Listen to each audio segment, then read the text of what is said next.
السلام عليكم ورحمة الله تعالى وبركاته.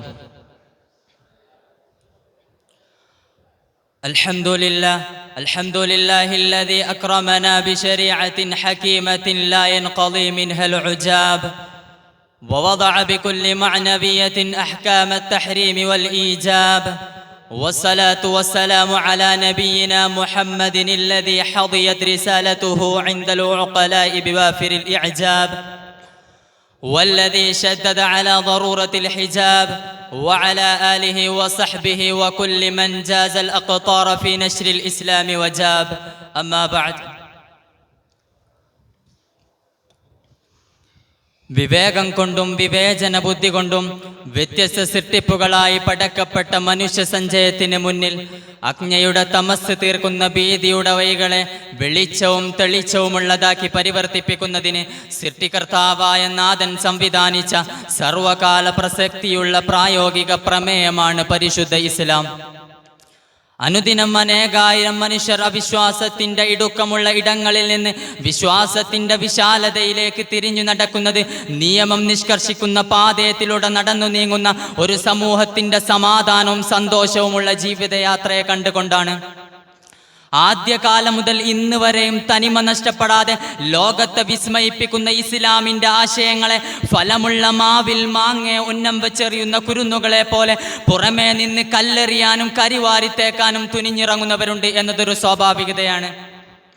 ചർച്ചകളുടെ ചൂട് കൂട്ടാനും കൂടിയ ചൂടിനെ ആളിക്കത്തിക്കാനും എന്നും എവിടെയും വിഷയമാവുന്നത് പോലെ ഇസ്ലാമിക വളർച്ചയിൽ അസ്വസ്ഥപ്പെടുന്നവർക്ക് വിഷയമാക്കേണ്ടതും പെണ്ണിനെ തന്നെയാണ്. പുരുഷന്മാർ രാജാക്കന്മാരായിരുന്ന കാലത്ത് അടിമപ്പണിക്കും അടുക്കളപ്പണിക്കും മാത്രം വിധിക്കപ്പെട്ടിരുന്ന പെണ്ണിനെ അത്രമേൽ ആദരിക്കപ്പെടുന്നവളാക്കി മാറ്റിയത് ഇസ്ലാം മുന്നോട്ട് വെക്കുന്ന സുസ്ഥിരവും സുന്ദരവുമായ ആശയങ്ങളിലൂടെയാണ്. നേരമിരുട്ടുമ്പോൾ കച്ചവടച്ചരക്കായി കണക്കുകൂട്ടി കാശ് വാങ്ങി വിനിയോഗിക്കപ്പെടാനും ഉടുതുണി കൊണ്ട് സ്വകാര്യത മറക്കാൻ നാട് നീള സമരം ചെയ്യേണ്ടി വന്നൊരു സാഹചര്യത്തിൽ നിന്ന് സുരക്ഷിതത്വമുള്ള വസ്ത്രധാരണത്തിലേക്കും സ്വന്തം അഭിമാനം സൂക്ഷിക്കാവുന്ന അവസ്ഥാവിശേഷത്തിലേക്കും ഇസ്ലാമിലെ സ്ത്രീ വളർന്നു. وقل للمؤمنات يغضضن من أبصارهن ويحفظن فروجهن ولا يبدين زينتهن. കാഴ്ചകളെല്ലാം കാണാനുള്ളതല്ലെന്നും സ്വന്തം പേരിന് കളങ്കം വരുത്തുന്ന ഒന്നും ഉണ്ടാവരുതെന്നും ശരീര സൗന്ദര്യം പൊതു സ്വത്തല്ലെന്ന ബോധം എപ്പോഴും ഉണ്ടാവണമെന്നും പറഞ്ഞത് പടച്ചവനാണ്. കാട്ടുന്നതല്ലല്ലോ നോക്കുന്നതല്ലേ പ്രശ്നം, പെണ്ണല്ലല്ലോ ആണല്ല വികാര വിചാരങ്ങളെ നിയന്ത്രിക്കേണ്ടതെന്ന് ആവലാതിപ്പെടുന്ന ആധുനികതയോടാണ് ഖുർആൻ സംവദിച്ചത്. وقل للمؤمنين يغضوا من أبصارهم ويحفظوا فروجهم ذلك أزكى لهم إن الله خبير بما يصنعون. അതെ, പെണ്ണിനോട് പറയും മുമ്പേ ആണിനോട് പറഞ്ഞിട്ടുണ്ട്. അനാവശ്യമായ നോട്ടം ജീവിതത്തിലെ കോട്ടങ്ങളിലേക്ക് കൊണ്ടെത്തിക്കുമെന്നുള്ളത് കൊണ്ട് ഉചിതം നല്ലതല്ലാത്തത് കണ്ടാൽ കണ്ണ് ചിമ്മുന്നതാണ്. യാ അയ്യുഹൻ നബിയ്യു ഖുൽ ലിഅസ്വാജിക വബനാതിക വനിസാഇൽ മുഅ്മിനീന യുദ്നീന അലൈഹിന്ന മിൻ ജലാബീബിഹിൻ. ഇഷ്ടമുള്ളവരും പണവും പദവിയുമില്ലാത്ത പാവങ്ങളാണ് ഈ നിയമത്തിന് പാലകരാകേണ്ടത് എന്ന വിചാരം വ്യർത്ഥമാണ്. കാരണം നിയമത്തിന് മുന്നിൽ നേതാവും അണികളും അടക്കം സകലരും സമന്മാരാണെന്ന സന്ദേശമാണ് പ്രവാചക കുടുംബത്തെ ആദ്യം പരാമർശിച്ചതിന്റെ ലക്ഷ്യം. ധരിക്കുന്ന വസ്ത്രം കേവലം ഒരു മറക്കപ്പുറം ആത്മവിശ്വാസത്തിന്റെ പ്രേരകം കൂടിയാണ്. ആരെയും ഭയക്കാതെ ഏതൊക്കെ കണ്ണുകൾ പിന്തുടരുന്നെന്ന ഭയപ്പാടില്ലാതെ മുന്നോട്ട് നടക്കാനുള്ള പ്രചോദനമാണ്. ബീവി സുലൈഖയുടെ വശീകരണത്തിൽ വീഴാതെ യൂസുഫ് നബിക്ക് രക്ഷപ്പെടാനായത് ദൈവകൃപ കൊണ്ടാണെന്ന് ഖുർആനും പറഞ്ഞു വെക്കുന്നുവെങ്കിൽ നൂറ്റാണ്ടുകൾക്ക് മുമ്പ് മനുഷ്യന്റെ മാനസിക ചോദനയെ കുറിച്ചറിയുന്ന ഖുർആൻ മനഃശാസ്ത്രത്തിനും മേലെയാണെന്ന് ഉറപ്പിക്കാം. ചുട്ടുപൊള്ളുന്ന വേനലിൽ കൈയും തലയും മാത്രം പുറത്തിടുന്ന സെക്യൂരിറ്റി ചേട്ടന്റെ കുപ്പായത്തോടും കന്യാസ്ത്രീകളുടെ ഉടയാടയോടും യാതൊരു വിരോധവുമില്ലാത്ത ചിലർക്ക് ആദിയുള്ളത് മുസ്ലിം സ്ത്രീകളുടെ വേഷവിധാനത്തോടാണ്. ഉടയാട കൊണ്ടല്ല സ്ത്രീത്വം വിശുദ്ധമാവുന്ന വിളംബരം ചെയ്യുന്ന പുരോഗമനവാദത്തിന്റെ ഓരം ചേർന്ന് പെൺമോചനത്തിന് മുറവിളി കൂട്ടുന്നവരെ കണ്ട് അവരുടെ ആത്മാർത്ഥതയെ അളക്കുന്നത് വിഡിത്തമാണ്. വിനീത വിധേയത്വത്തിന്റെ വിഡ്ഢിവേഷം ധരിക്കുന്ന ഇത്തരക്കാർ സൗജന്യമായി ലഭിക്കുന്ന പെൺ സൗന്ദര്യത്തെ ആസ്വദിക്കാൻ ആഗ്രഹിക്കുന്ന അഭിനയത്തിന്റെ ആൾ രൂപങ്ങളാണെന്ന് ഇനിയെങ്കിലും തിരിച്ചറിയുക. ഇന്നലെ വരെ ധരിച്ചിരുന്ന ഹിജാബ് രാജ്യസുരക്ഷയ്ക്ക് ഭീഷണിയാണെന്ന് നാടകം സൃഷ്ടിച്ച് പരീക്ഷയ്ക്ക് വിലക്കേർപ്പെടുത്തിയ ഒരു നാട് നമുക്കറിയുന്നതാണ്. പക്ഷേ അവിടെയും സധൈര്യം മുന്നോട്ട് നടക്കാൻ വിദ്യാർത്ഥിനിക്ക് സാധ്യമായെങ്കിൽ അത് വിശ്വാസം നൽകുന്ന ആത്മബലമാണ്.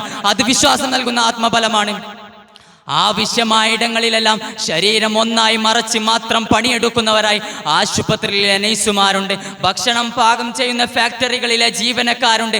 ഇങ്ങനെ സമൂഹത്തിന്റെ പല തുറകളിൽ ശരീരം മറക്കുന്നവർ ഉണ്ടായിരിക്കെ പർദ്ദയും ഹിജാബും മാത്രം അവകാശ ധ്വംസനമായി ചിത്രീകരിക്കുന്നത് കാഴ്ചക്ക് തടസ്സമാവുന്നത് കൊണ്ടാണെന്ന് ഉറപ്പിക്കാം. ഇസ്ലാം നൽകുന്ന സംരക്ഷണമോ സ്വാതന്ത്ര്യമോ സ്ഥാനമോ ഒരു മതവും സ്ത്രീ സമൂഹത്തിന് നൽകുന്നില്ല എന്നതാണ് ശരി. ശരീരഭംഗി പ്രദർശിപ്പിക്കാത്ത വിധം ജീവിതത്തിൽ ചെയ്തു തീർക്കേണ്ട സർവ്വതും സമ്പൂർണമായി ചെയ്തു തീർക്കാൻ ഓരോ സ്ത്രീക്കും സ്വാതന്ത്ര്യമുണ്ട് എന്നതാണ് ഇസ്ലാമിക പക്ഷം. ഇങ്ങനെ നിയമനിർദ്ദേശങ്ങളുടെ വഴികളിലൂടെ സധൈര്യം മുന്നോട്ട് നടക്കുന്നവർക്ക് എല്ലാവിധ ഭാവുകങ്ങളും നേർന്നുകൊണ്ട് പ്രവാചക പത്നി സംസാരിക്കുന്നുണ്ട്.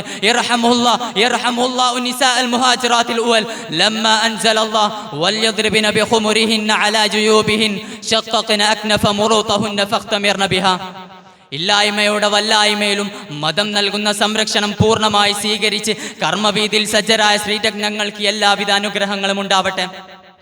പരിശുദ്ധ റസൂൽ ഒരു മനുഷ്യന്റെ ജീവിതത്തിൽ അവൻ നേടുന്ന ഏറ്റവും നേട്ടങ്ങളെ കുറിച്ച് പറഞ്ഞപ്പോൾ പറഞ്ഞു, അമ്പരചുംബിയായ കൊട്ടാര സമാനമായ സമുച്ചയങ്ങളോ അതിവേഗത്തിൽ സഞ്ചരിക്കുന്ന ആഡംബര വാഹനമോ രത്നകൂമ്പാരമോ മരതക ശേഖരമോ ഒന്നുമല്ല, മറിച്ച് പടച്ചവന് പൊരുത്തമായ രീതിയിൽ ജീവിതത്തെ കൈകാര്യം ചെയ്യുന്ന ഒരു സ്ത്രീ സാന്നിധ്യമാണ് ഒരു പുരുഷായുസിലെ ഏറ്റവും വലിയ നേട്ടമെന്ന് ആദരവായ മുത്ത് റസൂൽ സല്ലല്ലാഹു അലൈഹി വസല്ലം.